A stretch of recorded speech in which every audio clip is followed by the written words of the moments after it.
क़यामत के दिन पूछ होगी इन चीज़ों की।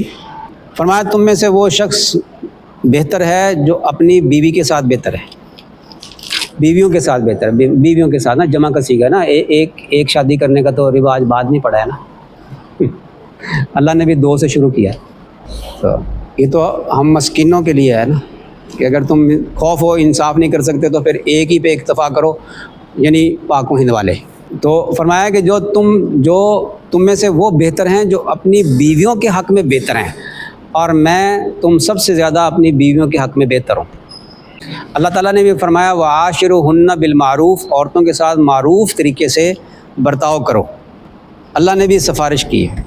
मैं सिफारिश का लफ्ज़ बोला है मैंने, अल्लाह ताला तो हुक्म देता है, अल्लाह ताला हुक्म देता है कि औरतों के साथ भले तरीके से, अच्छे तरीके से बर्ताव करो।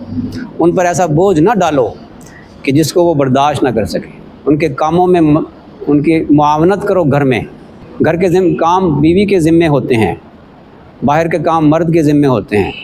लेकिन घर के काम काज में मर्द को अल्लाह ने ताकतवर बनाया है, घर में अगर बीवी के साथ मिलकर कुछ जरा प्याज काट देंगे तो कुछ नहीं होता, फ़ायदा ही होगा, मोहब्बत पैदा होगी।